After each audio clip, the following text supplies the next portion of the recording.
G'day there guys, it's your Aussie Hubby Markee, back at it again with another r/EntitledParents video. Now, if you love me as much as I love you, you'd mosey on over to that old like button and tackle it like Steve Irwin would a crocodile. Maybe even chuck an Aussie flag down in the comments too. But with that out of the way, I want you to sit back, relax, chuck a prawn on the barbie, and get ready for some good content. Now our first story is by PW Crash, titled, Entitled Mother Calls the Cops on Me for Trespassing on My Own Land. Gets evicted.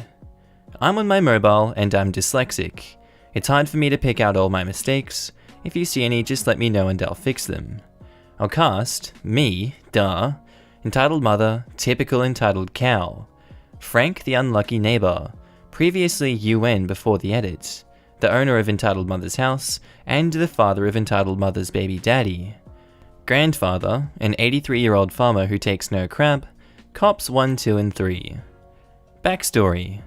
For most of my life, I was raised by my grandfather. Nothing was wrong with my family life or anything, just a few sets of circumstances that's a whole other story in itself. We live in a suburban area surrounded by woods, and he owns about 10 acres into the woods with the boundaries clearly marked by stone walls.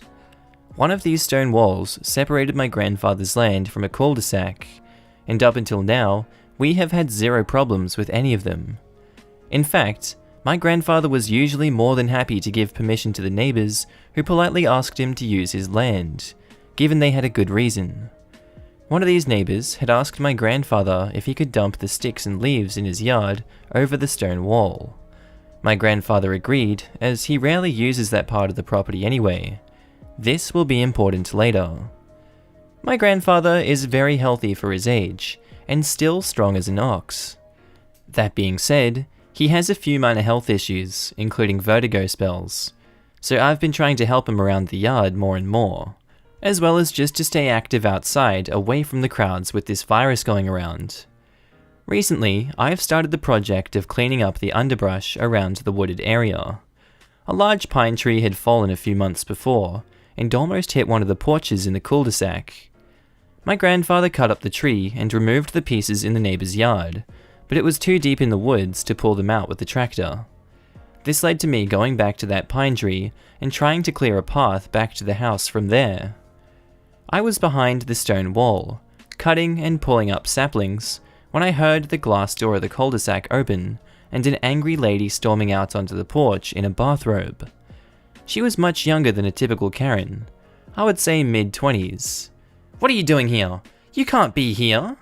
Why not? "Because you're trespassing, idiot. You think you can just hang out in the woods behind my house with my kids inside? Get the freak out of here before I call the cops." At this point, I'm just looking at her trying to figure out what to say. I mean, I get it. It can be a little weird seeing someone in the woods behind your house if you haven't seen them before. So I say to her, "Ma'am, I'm sorry if I scared you, but my family owns this part of the woods. I'm just cleaning up back here. Remember when me and my grandfather were back here a few months back to take care of that tree that fell down? Yeah, I just need to clear a path so we can get it out of here." At this point, I thought it was purely a misunderstanding. So the entitled mother shouts back, "Don't be ridiculous. Those were laborers my boyfriend's dad hired. You don't own the land. My boyfriend's dad owns all of this," and gestures with her hand. "Now, I'll tell you one more time to get out before I call the cops." Now, I'm thinking I might be dealing with a genuine idiot, as outside of our property bounds, the woods are owned by the town water plants and don't have public access. But I'm also taken aback that she referred to us as laborers. So I say, guess you're gonna have to call the cops then, because I ain't moving. I don't care what you, your boyfriend, or your boyfriend's dad says. I shrug as I lean back against the wall and pull out my phone to call my grandfather to tell him where I was. He tells me he'll be there in a few minutes and to hang tight. She then dramatically proceeds to call 911 and tell them there's a shady individual on her property refusing to leave, and she's afraid for her life. I started getting nervous at this point, even though all I have on me is a hooked branch cutter. So I call up the police non-emergency number, briefly explain the situation as just a land dispute that got out of hand, and that I am unarmed and waiting on my own property, and that I have never left my own property, and he assured me that it would be settled when the officers arrive, but that didn't help my nerves. Just then, I hear my grandfather pull up and see him walking through the yard towards us. Entitled Mother says, "What? Stay back! You can't come in my yard!" He growls and says, "Keep your mouth shut, you dumb broad." He growled as he walked over to me and climbed over the wall so he was on my side. Grandfather says, "Now who the hell do you think you are, and why are you yelling at my granddaughter? My boyfriend's dad owns all of this, and both of you are going to get arrested for trespassing." My grandfather let out a dramatic, indignant laugh and says, "Oh, did he tell you that? Well, you're in for quite the shock, and your boyfriend's dad is in for quite the talk." After them yelling back and forth for a few minutes, 2 cop cars pull up and 3 police officers come walking into the yard. As soon as they do, she starts screaming again about how we have no right to be in the woods behind her house where we can see her kids inside. Cop 1 looks to grandfather and says, "Sir, do you own the property behind this wall?" "Yes, I do." Pulls out his wallet to show his address. Cop 1, eyeing his license, says, "Sir, this address is for the down the street." "Correct. But if you look on Google Maps, it shows the property boundaries of that address reach out through the woods and end at this wall." I hand him my phone, which already has Google Maps open, showing our exact location within the boundary of the property. "Yep, she's right. So what were you all doing back here if you don't mind me asking?" We explained the situation of the tree and how we were working to remove the remnants. Meanwhile, the other officer was taking a statement from Entitled Mother. Grandfather says, "I know the owner of this house. He's a good guy. I give him permission to dump his leaves and stuff behind the wall, but I've never seen her before, so I don't know where she got those crazy ideas. But I'm definitely going to have a talk with Frank when he gets home." Cop 1 says, "She already called him up and he's on his way now. Do you mind sticking around until he gets here?" "Sure, we got nothing to do." The cop walked us to our grandfather's truck where we waited about 10 minutes for Frank to pull in. When he did, he immediately walked over to the truck. "Grandfather's first name! OP! What's going on? Someone was hiding out in the woods? Are you okay? Did you see him?" To clarify, we had an issue in the past with people running from the cops and hiding in our woods. It took a second for us to realize he thought that maybe Entitled Mother saw one and we came out to chase him. Not exactly.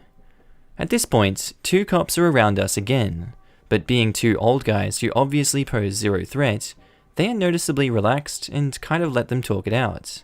Frank explains that Entitled Mother is his granddaughter's mother, and his son had made some mistakes and currently both were staying with him while they tried to find a place of their own. He thinks maybe his son told lies to make him look better. Grandfather says, "Well, I hate to say it, but your son made some big mistakes. She's crazy." "Oh, you have no idea."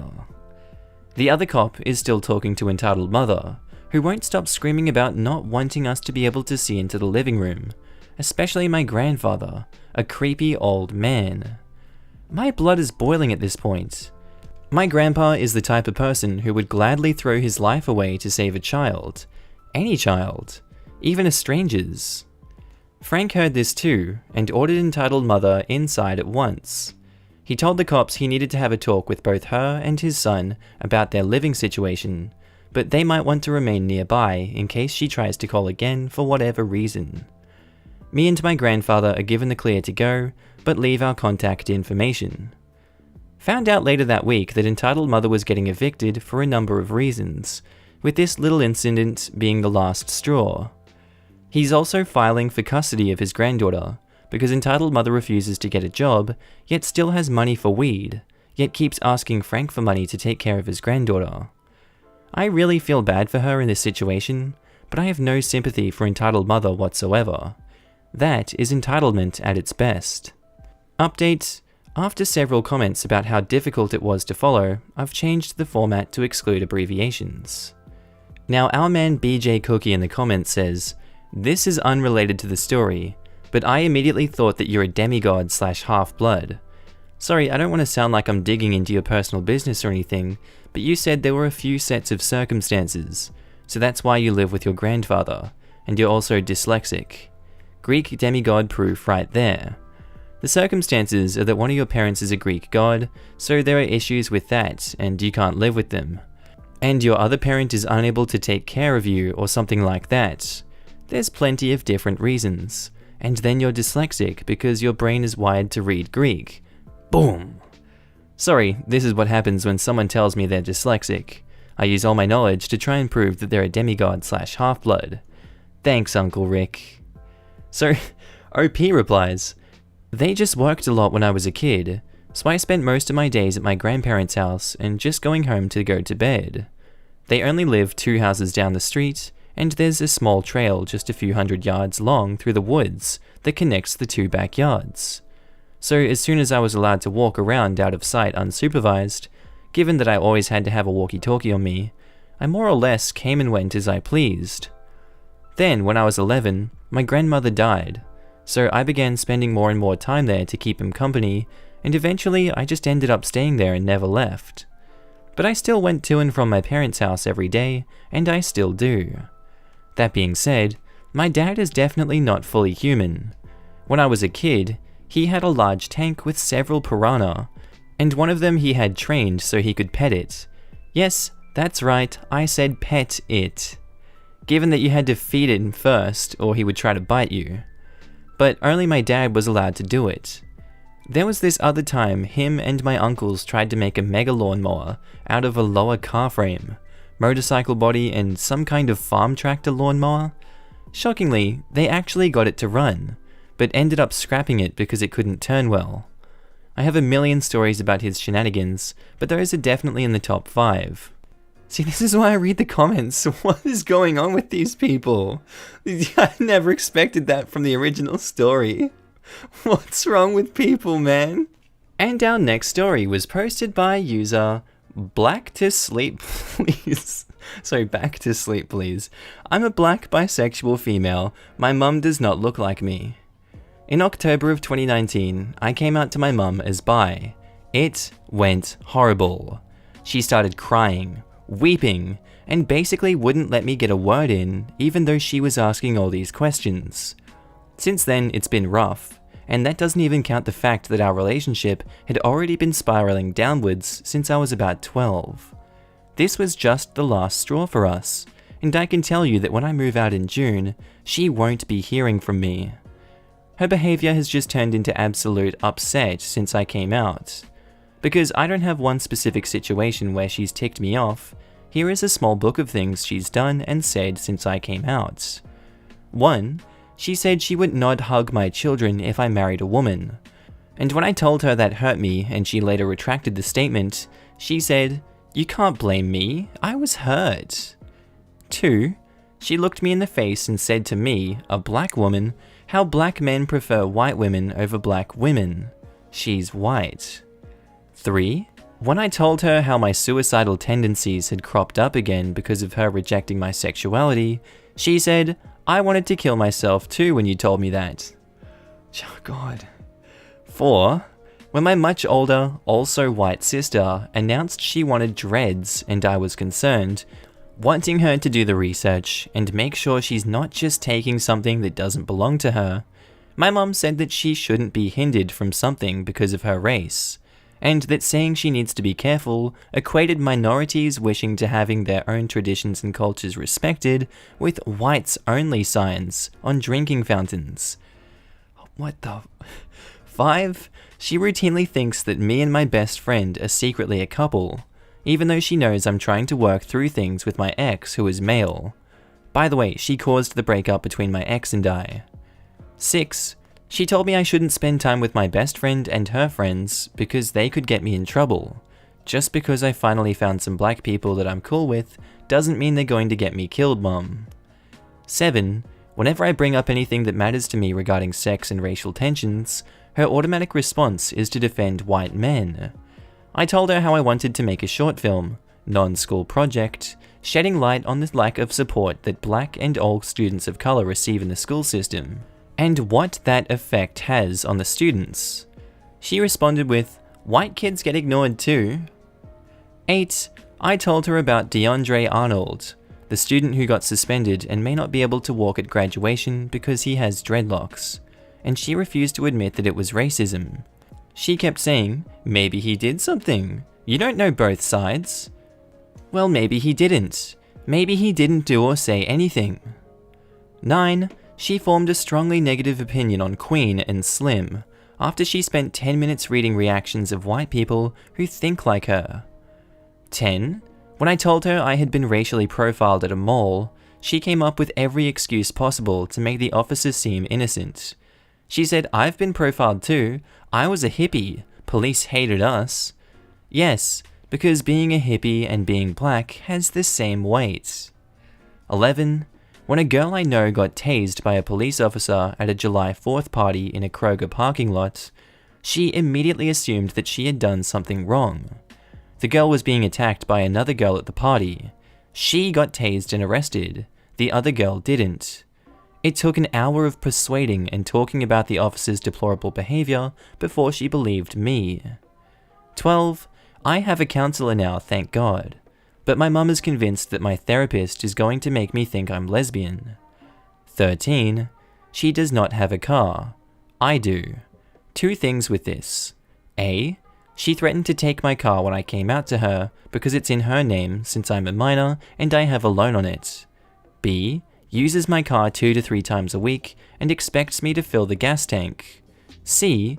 This happened last weekend where I had 4 days off from school and only used my car to go to work once.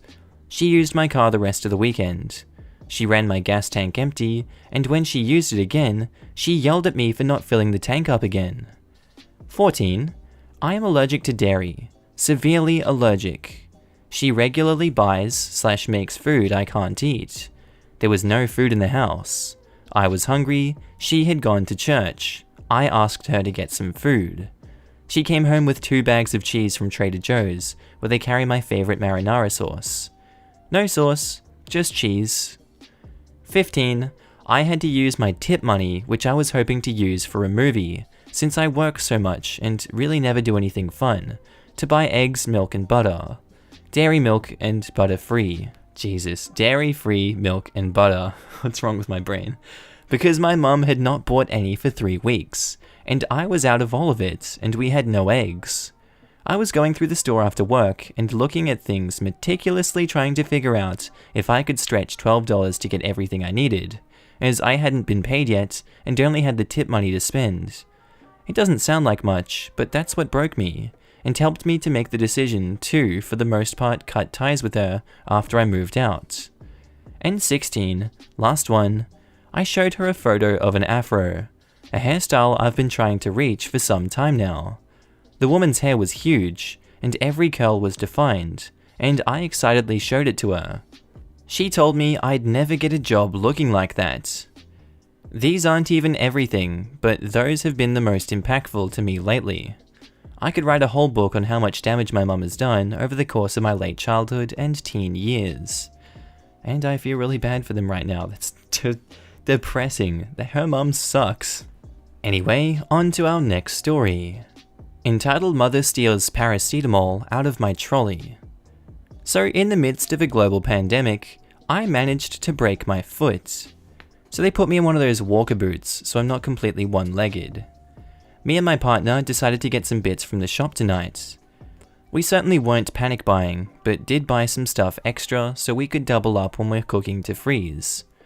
I was leaning on the trolley a lot for support, and my partner was walking back and forth to certain aisles and leaving me to get some bits without making me walk too far.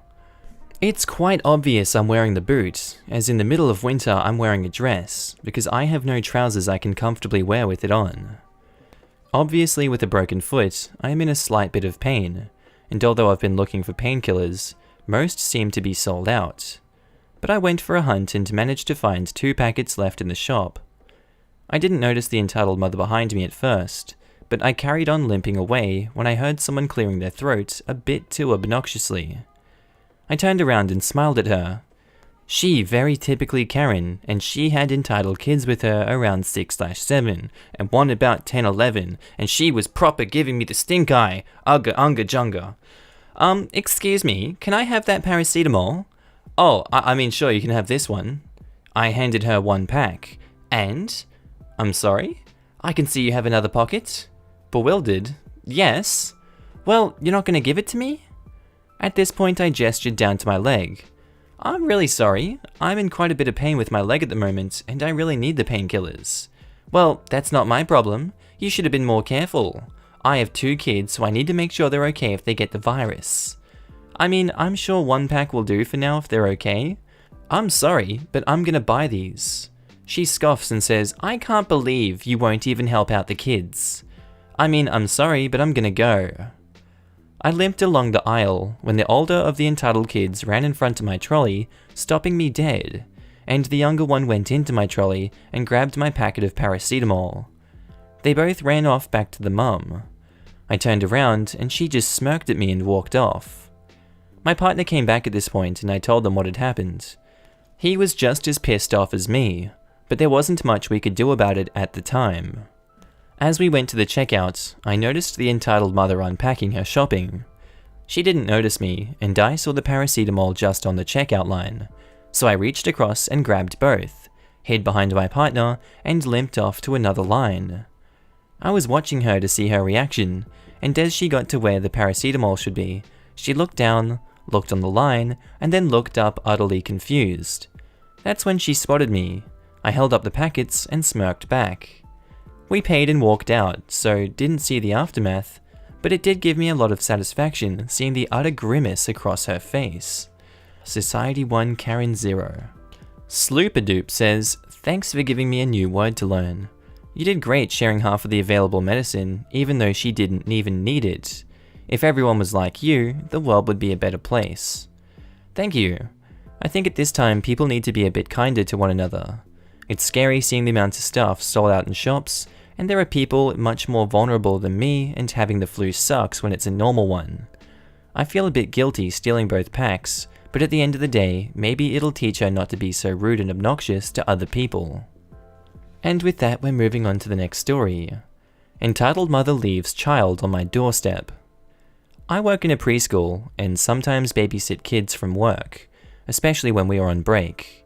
Because of the coronavirus, we are cancelled. Because my sister has a disability and is immunocompromised, my whole family agreed to go into self-isolation. Thankfully, most of us can work from home. We would limit our contact with all others, even other family members, to protect my sister. I was playing outside in the driveway with my brothers, when a familiar car pulls up, and one of the little girls, let's call her Susie from the preschool, gets out of the car. I have babysat her many times before, but never agreed to on this occasion. I assumed the mum was going to ask me to watch her, but when I approach the car, she speeds off, leaving poor Susie there. I had not made any previous arrangements to watch her, and didn't want to let her into my house, knowing her father is a frequent flyer and Susie may be a carrier. I got her some water and let her sit down in the garage to get her out of the wind, as I tried calling her mum and dad. Neither picked up at first, until I finally got a hold of a very angry mum. I explained I couldn't watch Susie, and she would have to come back and pick her up. The mum freaked out, saying she was already at work. This is a total lie. She works at a mall, that I know for a fact is closed because of coronavirus. I tell her that if she doesn't return within half an hour, which is how far the mall is from the house, I would be calling Child Protective Services. She knows we are mandatory reporters because we already had to open a case on her. She explains that she can't, but says that she will send her husband. 15 minutes pass, and then 30. I get Susie some chalk to colour with while maintaining a distance, but trying to keep her happy. An hour later, I know no one is coming to get her. I phone Child Protective Services and the non-emergency police line, and police arrive at my house in a couple of minutes.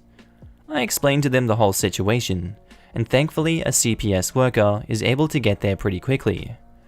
The mum phones me later and yells at me for Susie being taken by CPS and them having another investigation, saying I always watch Susie during break.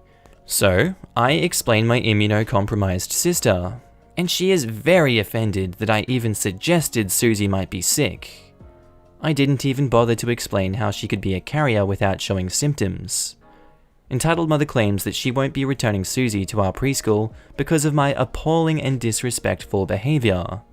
but I know that she has been kicked out of all other preschools. I wouldn't mind if Entitled Mother never came back, but I would certainly feel a little bad for little Susie. I'll try to remember to update this post when school is back in session. Stay safe and healthy, y'all. That Entitled Mother is downright rude. To leave her kid in your hands without saying a word and just driving off? That woman! She has also done a lot of other questionable things. Her child has just signed up for the morning preschool, but she always ends up staying extended just because her mum is never on time. And then the mum refuses, literally every time, to pay the fee, even though my boss is very lenient and gives her a flat fee. The usual fee is $1 for every minute late. I don't know, this woman sounds like an exceptional parent. What do you guys think? I think we're on to the next story. Entitled Mother tries to get me banned from a bar because I was smoking in the designated area. Alright, so there's a sports bar in my town that is situated right next to a youth hockey centre. The bar allows families to eat there, but has a strict 9 PM curfew for anyone under 21 for obvious reasons. So one night I'm having a few beers with some friends, and I decide to step out for a cigarette. I know it's a bad habit. Now, the smoking area is situated in the front of the bar, but 20 feet to the left of the door. So I'm out there scrolling through Reddit and smoking when this family comes out. The kids look like they'd just come from a game or practice, and the mother gets wicked ticked at me for smoking so close to her children. Now, I'm like 15 to 20 feet away from the front door, and I had no control over where they decided to park their car. So I'm like, lady, it's a bar. There's gonna be smoking and drinking down at the establishment. What did you expect? She stood there holding her children behind her defensively and goes, I can't believe you would purposely choose to smoke in front of children when you know they come here. To which I reply, yeah, kids do come here, and I wish they wouldn't because they're either running around or destroying the new billiard tables. Her face contorted into anger, and at this time, she's like, my sons weren't doing any of that. Why are you accusing them of misbehaving? I can't remember exactly what she said, sorry. So I clap back, I'm not accusing them of anything. I'm simply stating to you that this really isn't a place for kids. It's a bar that happens to operate as a restaurant during the day. Well, I know the owner, and I'm gonna tell him to ban smoking on this property. Okay, go right ahead. By this point, I'm done with my smoke and throw it into the ashtray. I go back inside to rejoin my friends, thinking that was the end of it. 5 minutes later, this woman is practically dragging the manager of the bar over to me and demanding he ask me to leave. The manager then asks me what the problem is. I reiterate to him that I was in the smoking section outside, minding my own damn business, and this woman decided to pick a fight with me as she was leaving. The manager then asks the woman, is this true? And she goes, yes, he was smoking right next to the door and it blew right into my children's faces. And he goes, first of all, where are your children? No bullcrap, she left them out in the parking lot. Secondly, if he was in the smoking area, then there's nothing I can do. We allow people to smoke out there as long as they're not blocking the doors. So she's like, this is ridiculous. Families bring their children here after hockey games. What kind of business are you trying to run here? Well, after 9 PM, this is strictly an adult sports bar, and it's well past 9 PM now. Pointing at me, she says, well fine, if this is the kind of people you're going to allow in here around families, I won't be coming back. I'm sorry to hear that, ma'am. Please have a good night. Manager shrugs at me and walks away. She then storms off, presumably to collect the children she left unattended outside a bar for about 10 to 15 minutes by this point. Nothing too exciting happened after that. God, I can't imagine it would've. Hell of a mum to just abandon her children outside of a bar at night to go off and pretend like her opinion is important. Guarantee you, she didn't know the manager at all. Makes me glad how level-headed my mum is. When I was about 10, 2 guys were smoking right under a no smoking sign, and she didn't make a scene. I got a mouth on me, and it's caused no end of trouble in my life. I swear as soon as the manager said he was sorry to hear that, I'd have butted and told her that I wasn't sorry to hear it, and get the hell out, you old broad. Oh well, I guess I dodged another bullet. Honestly, the guy looked exhausted. I'm sure he was just trying to end the conversation and not have to deal with her anymore. God knows what she said to him before they came over. Alright guys, have you ever found yourself in a situation like this? I'd love to know down in the comments below. Tell me your stories, tell me what you've been up to today, tell me what you did yesterday. How are you surviving the pandemic? Any and all stories are welcome. I love your faces. I'll see you guys in the next episode. I'm gonna go have a nap. Have a good morning, evening, night, day, whatever you're doing. I'll see you later. Bye.